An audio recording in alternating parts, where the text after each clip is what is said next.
Hello, my name's Joanna for Georgia. I work for AAA Northeast, and I'm a public affairs specialist. And we've been getting lots of questions about AAA, our services, but also kind of what's coming for us, and that's Real ID.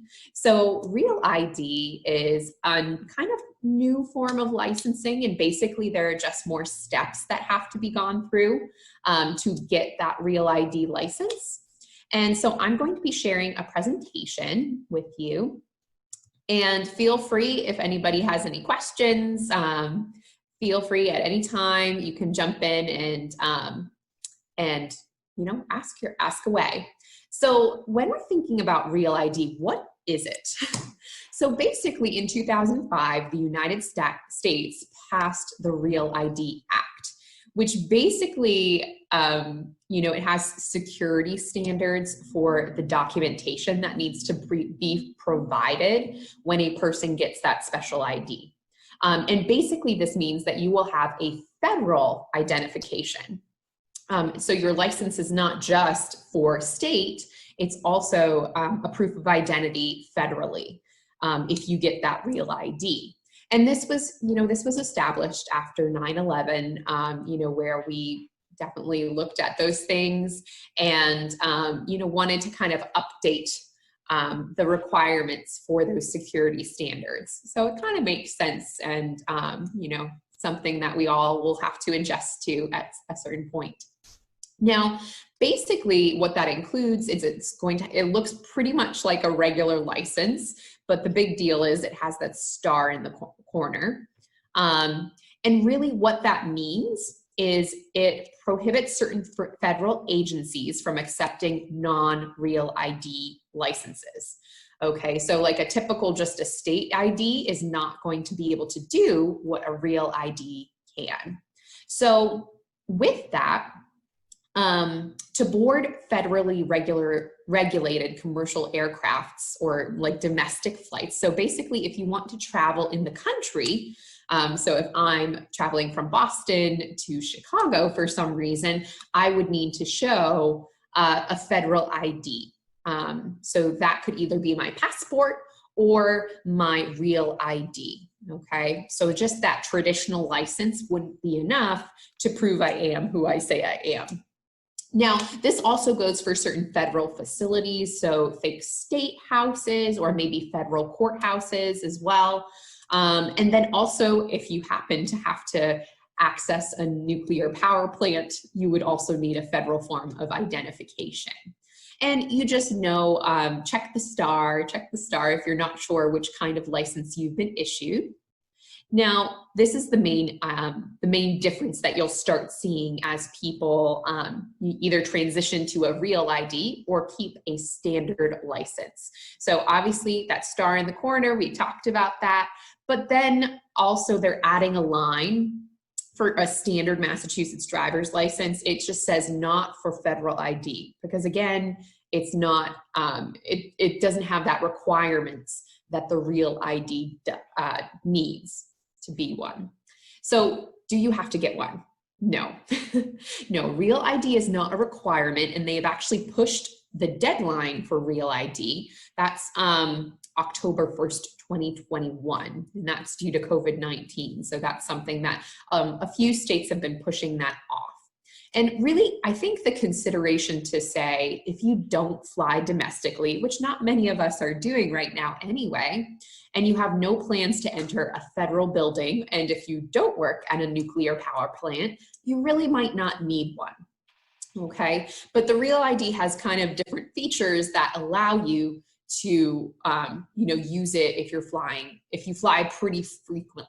And so really, I think that's the consideration. So for example, I got my Massachusetts Real ID last year because I knew that I had plans to fly domestically within that year. And I thought it would just be easier to, just bring in all my documentation and get that Real ID as opposed to having to carry my passport everywhere.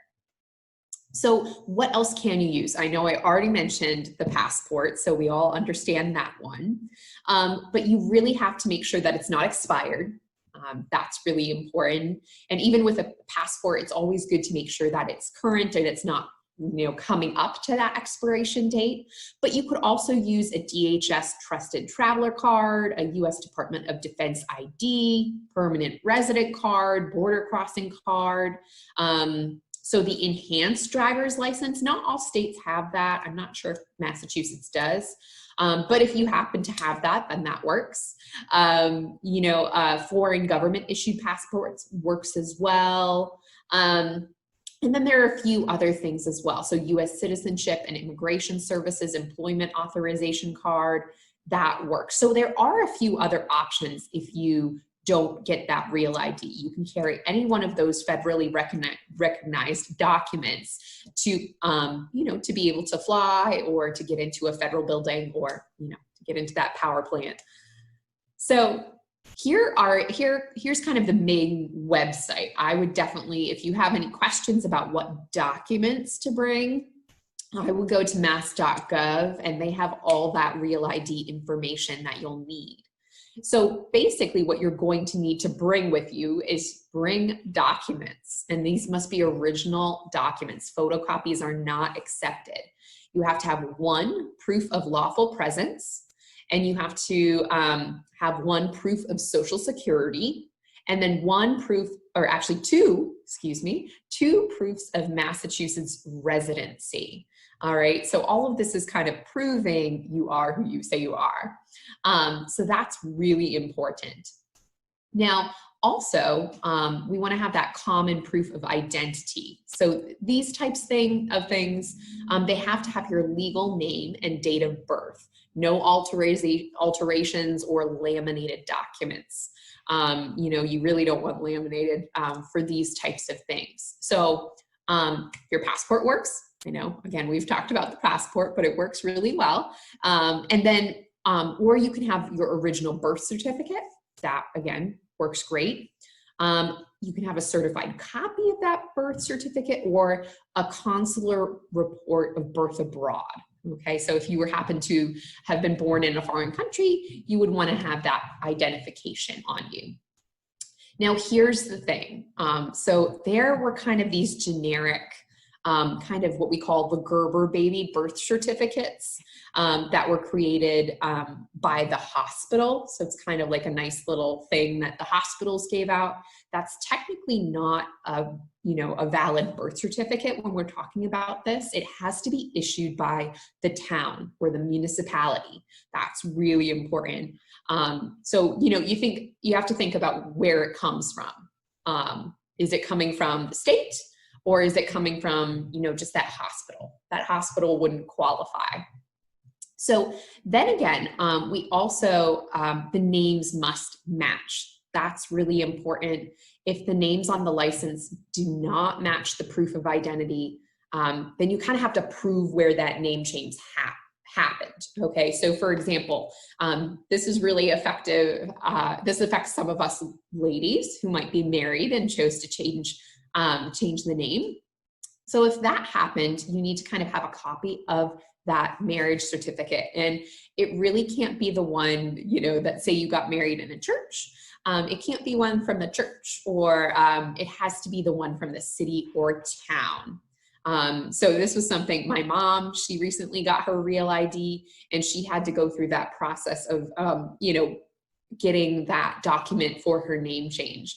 And, you know, for her, she had the church document, which was great, but that's not what you need for real ID. So she actually had to, you know, go to the town where her and my father were married and, you know, grab that marriage certificate.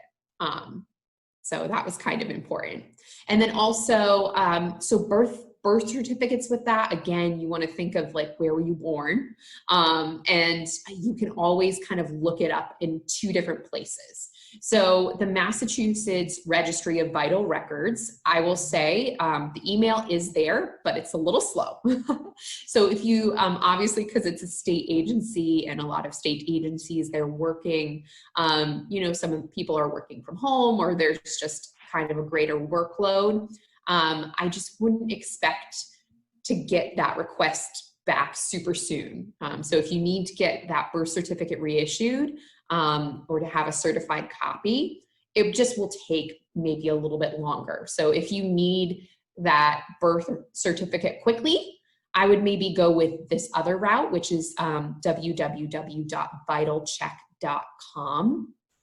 So that's where there is a fee associated with that one, but you'll get it quicker, okay? So it's kind of, you have to balance, do I need it now or can I wait a little bit?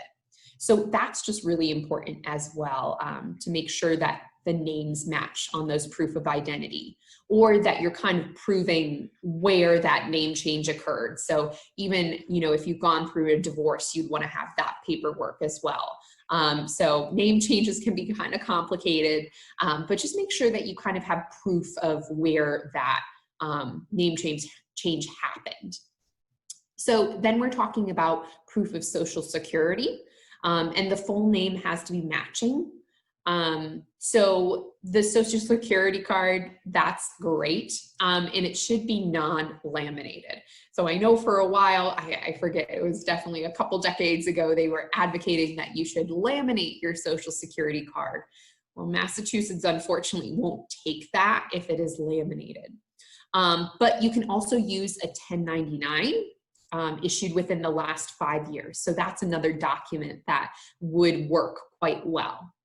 And then also a pay stub issued within the last 5 years. So either one of those, but just make sure that they have the full Social Security number. Now, if you've heard, I know this is kind of, I get this question quite a bit, is if you've heard that, other states are doing something slightly different. So for example, I currently live in Rhode Island, and in Rhode Island, they do accept the laminated Social Security card. So it can be a little tricky, especially if you have a friend from another state who's like, oh no, that document should work fine. It's always best to double check and make sure. And with Massachusetts, there might be tiny little quirks that are different between Massachusetts and Rhode Island, or Massachusetts and Connecticut. So it's always good to kind of keep that in mind. Now, there are some things that cannot be used. So for example, the Social Security stub, that's not something that would be available to be used in that manner, and also Medicare health insurance cards. So AAA does see a lot of these. So we are kind of that agency along with the RMV that can issue Real ID licenses. And so we do see people oftentimes who get confused, and they try to bring in these are kind of these typical examples of that people will bring in because they might just not know the appropriate documentation. So just keep that in mind. You want to make sure that you have that Social Security card or a pay stub, 1099, those work well. And then lastly, common proof of residency. And just keep in mind, PO boxes, they are not accepted because again, anybody can kind of get a PO box. And the documents must not be older than 60 days. That's really important as well. You want to have something pretty current.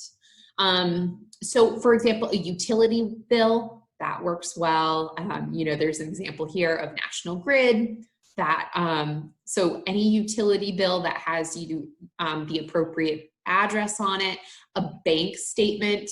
And with that one, I know not everybody gets kind of current bank statements sent to them anymore. I know I don't, I get them emailed to me. So you just want to make sure that you have that PDF copy, or you can always, say your utility bill, they send it to you online via email. You can always try and kind of contact them and say, hey, could you send me a hard copy of this just so that I can use it as proof of residency? And they should be fine with that.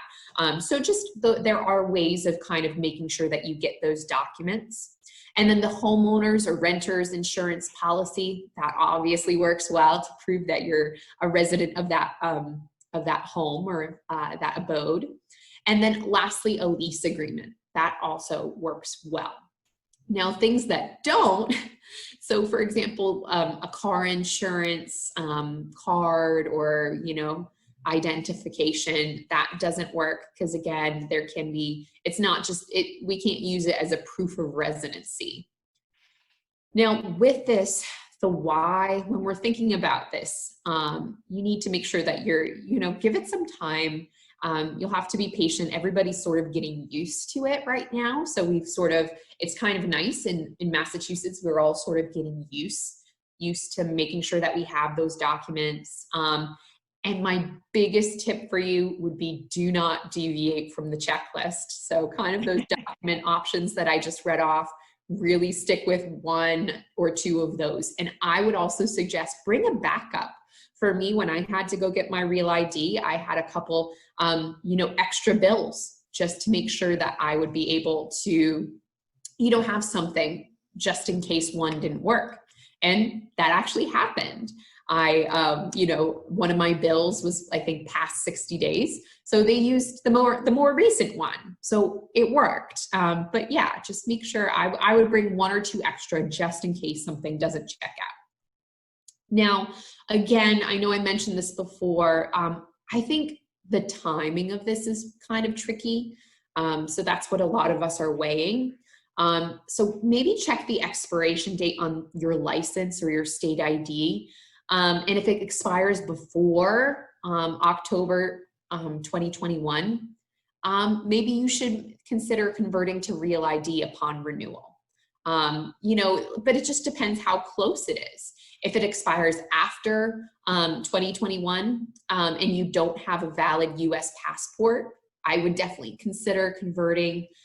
So that way you're not restricted from flying or entering federal buildings.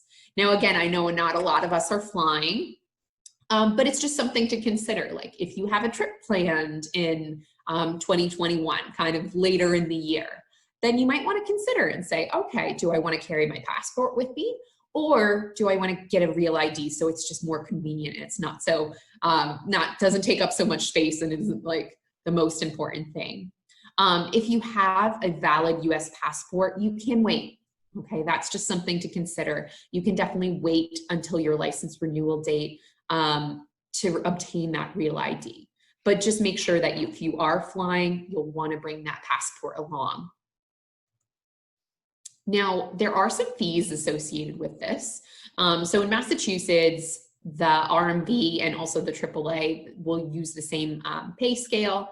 And basically that driver's license, it's a $50 charge, but if you update to a Real ID, there's a $25 with that. And the same thing if it's a Mass ID card. So just keep that in mind that there is kind of more of a fee, but the good thing is, say once you update to Real ID, you won't have to pay that $25 fee again. It will just kind of be the same as a standard license. Now, they are offering, so you can renew online now, okay, to get kind of your standard license. But then they're offering the opportunity to get a free Real ID later, which is great. That's a great option for anybody who's, kind of thinking about renewing. And with this, it's between June 12th and August 12th of 2020. So that deadline is coming up within days. But you will be able to upgrade to a Real ID if you need it in 2021 with no additional cost. And the cost of a license or an ID renewal is about $50 for a standard or a Real ID. And while that amendment or upgrade fee is waived. And that's thankfully, thanks to Charlie Baker. So that $25, you wouldn't have to pay that, which is nice. So that's a great option for any of us considering that. Now, here's the thing. The appointments. And I know with COVID-19, this is really difficult. But basically, appointments for all RMV services are now, you have to make them online and it's by appointment only. So you can, could view the RMV services on their website. And then also, if you're looking for an appointment at AAA, if you're a AAA member, you would go to AAA.com/appointments. So that's another thing to just keep in mind. Now, appointments are booked up to 14 days in advance, and I will tell you, they go quickly. So if you have a day in mind, you want to make sure that you're looking online pretty regularly, just to make sure that you're able to get the slot that you're looking for.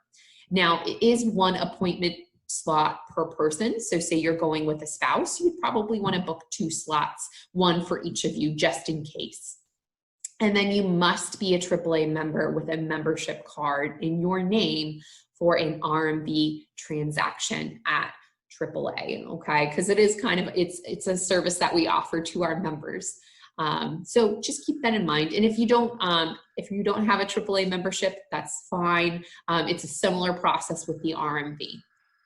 Now, feel free, I know this can be kind of a tricky topic. So if you have any specific questions, feel free to email me. My email is j4georgia@AAAnortheast.com. So again, feel free. We get a lot of questions, and I'm not necessarily an expert in Real ID, but I can always forward them along to our branch managers, who they really are. They are the experts because they are issuing these licenses every single day. So I can always make sure that you get your question answered.